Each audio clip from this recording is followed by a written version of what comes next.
Comment Miss Jane Buxton, en s'associant sous un pseudonyme à l'expédition de la mission Barsac, finira-t-elle par découvrir la vérité sur ce qu'il est advenu de son frère disparu ?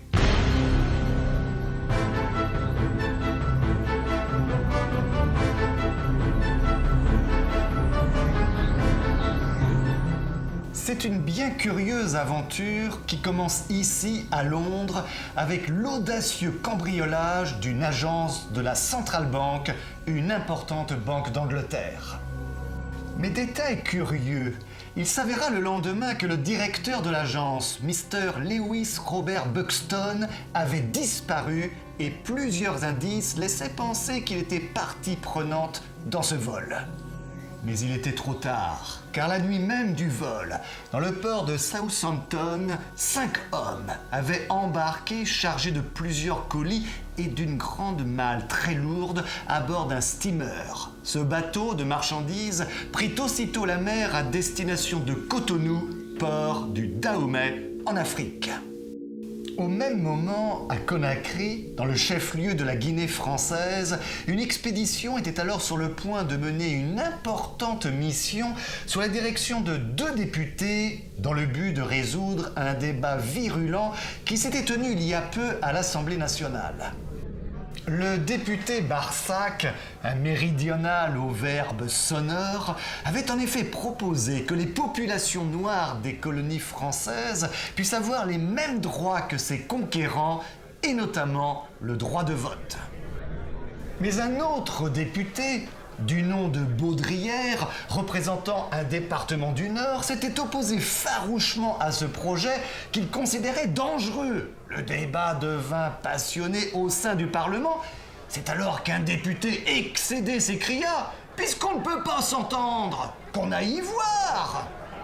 C'est ainsi que les députés Barsac et Baudrière se retrouvèrent à la tête d'une expédition chargée d'effectuer un voyage d'études dans la région du Soudan, vaste comme 3 fois la France, pour constater si les populations noires pouvaient obtenir ces droits. Mais alors même que l'expédition est sur le point de quitter Conakry, le député Barsac reçut une curieuse visite suivie d'une non moins étonnante demande de la part d'un étrange duo constitué d'une ravissante jeune femme, mademoiselle Jane Mornas, accompagnée d'un homme nettement plus âgé, membre de sa famille, monsieur Agénor de Saint-Béran. Ayant l'intention de faire, pour leur plaisir, un voyage dans l'intérieur du pays, ils venaient demander s'il était possible de venir se joindre à l'expédition. Et c'est ainsi que cette importante mission se trouve agrémentée de ces 2 nouveaux personnages. Le voyage d'études démarre. Barsac, sans relâche, rencontre les indigènes, leurs chefs, afin de pouvoir se faire une idée plus précise sur les populations de ces colonies. Mais très rapidement, des faits étranges, des retards inexplicables, provoqués par les guides, perturbent la marche de l'expédition. Ce qui n'aurait dû être qu'une promenade dans des colonies censées être pacifiées se heurte à des résistances. Mademoiselle Jane Mornas révélera également à plusieurs occasions son courage et sa détermination dans des situations critiques et sa connaissance des langues locales. Ainsi, un soir, à la nuit tombante, la mission se retrouve face à une foule de plusieurs centaines de Noirs hostiles et armés. C'est alors que le cheval de monsieur de Saint-Béran, effrayé par les clameurs malveillantes, s'emballe, faisant chuter son cavalier au milieu des indigènes. Mademoiselle Mornas lance alors à toute bride son cheval parmi les Noirs. 20 saguets sont dirigés contre elle. « Silence ! Je suis une sorcière !» crie-t-elle dans la langue des indigènes, tout en brandissant une lampe de poche qu'elle allume et éteint alternativement pour bien montrer qu'elle dispose du feu et de ses éclairs. À cette vue, les hurlements cessent et tous forment autour d'elle un cercle respectueux. Décidément, cette jeune femme ne manque ni de culot ni d'audace. Son secret sera progressivement dévoilé et elle finira par confier à ses compagnons de route sa véritable identité et les raisons de son voyage. Son nom est Jane Buxton et Mais je vous laisse découvrir par vous-même son histoire et le but de son voyage en Afrique en vous plongeant dans ce roman. Cependant, des faits étranges perturbent chaque jour la mission. Lors d'une étape, dans une tribu, leur guide insiste lourdement pour qu'ils aillent consulter un Kenya Lala, une sorte de sorcier pouvant lire dans l'avenir. Celui-ci regarda M. Barsac d'un air menaçant et lui dit « Au-delà de 6 casseaux, je vois des blancs. C'est pour vous l'esclavage ou la mort. » Une nuit, nos héros sont soudain réveillés par un bruit étrange, un puissant bourdonnement que nul ne pouvait expliquer. C'était comme un ronflement colossal, analogue à celui d'une machine à vapeur. Et le plus singulier, c'est qu'il venait du ciel. Le camp semble alors frappé de terreur. Ce curieux bourdonnement sera de nouveau perçu les jours suivants, sans jamais pouvoir déterminer son origine. Chose étrange, de curieuses et profondes ornières rectilignes dans le sol sont également découvertes. Plus grave, au fur et à mesure qu'ils avancent dans l'intérieur des terres, ils découvrent des villages dévastés et une population massacrée abominablement. Bientôt, l'impression bien désagréable qu'ils sont épiés, que leurs faits et gestes sont en permanence observés, ne fait plus de doute. Une nuit, le campement de nos héros est soudain réveillé par un bruit infernal, celui du bourdonnement des autres jours, de ce mystérieux bruit venu du ciel, mais cette fois, en plus intense. Ils sont éblouis par des lumières fulgurantes, puis sont attaqués, bousculés, ligotés, entraînés vers des machines inconnues qui les enlèvent dans les airs.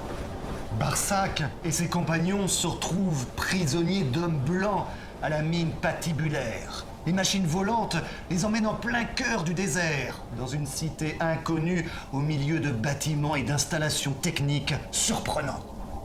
Cette cité, qui se nomme Blackland, se révèle être dirigée par un personnage redoutable du nom de Harry Killer.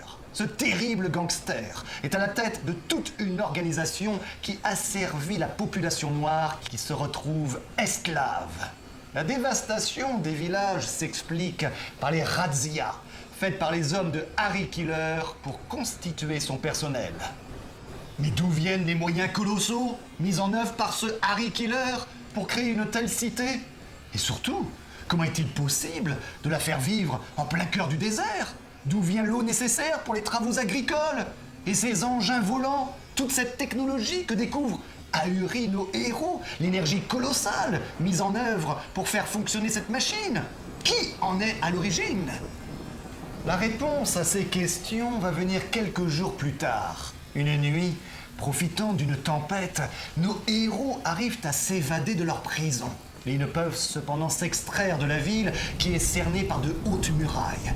Ils finissent par se réfugier dans un curieux bâtiment qui se révèle être une usine surmontée d'une haute tour. Ils y découvrent un bien étrange personnage, le directeur de cette usine, un savant français du nom de Marcel Camaret.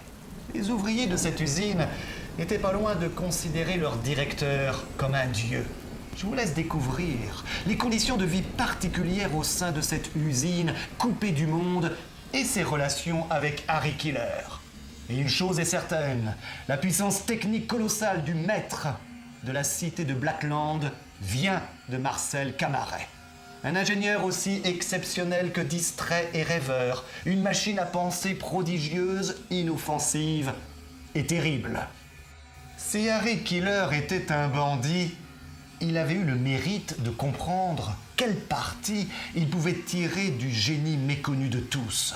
Le hasard ayant mis Camaret à sa merci, il avait fait miroiter aux yeux du savant la réalisation de ses rêves. Il l'avait entraîné jusqu'à ce point du désert où s'élevait maintenant Blackland et avait dit qu'ici tombe la pluie promise. Et la pluie, docilement, s'était mise à tomber. Camaret, depuis lors, vivait dans une fièvre perpétuelle. Toutes ces chimères, il les avait matérialisées successivement. Après la machine à provoquer la pluie, son cerveau avait produit 100 autres inventions dont Harry Killer avait bénéficié sans que leur auteur s'inquiétât jamais de l'usage qui en était fait. Mais lorsque Marcel Camaret découvre, grâce à Barsac et ses amis, les véritables buts d'Harry Killer, l'ingénieur est bouleversé. Pour la première fois peut-être, il quittait le domaine de la pure abstraction et prenait contact avec la réalité. Quoi? Lui qui n'eût pas écrasé un insecte, il avait sans se douter de rien vécu de longues années auprès d'un être si malfaisant.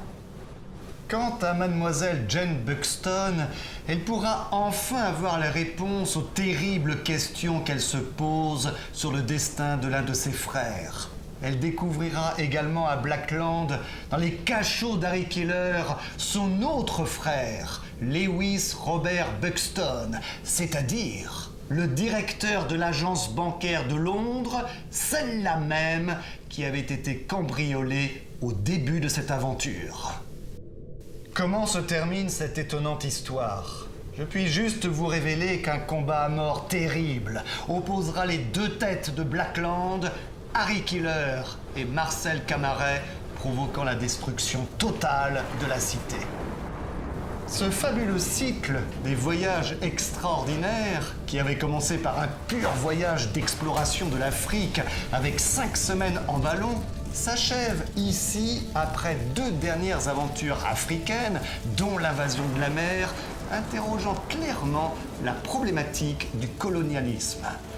Si l'écriture de cette aventure de la mission Barsac avait bien été commencée par Jules Verne, c'est son fils, Michel, qui va achever l'œuvre de son père. Dans ce roman, Michel Verne met en scène un reporter, Amédée Florence, qui, censé être le narrateur de cette aventure, aurait, à son retour en France, publié le récit en le camouflant sous la forme d'un roman. Et c'est certainement avec malice que pour clore cette fois définitivement l'aventure des voyages extraordinaires commencés il y a un demi-siècle, que Michel peut enfin écrire le grand mot, le mot sublime, le roi des mots, le mot fin.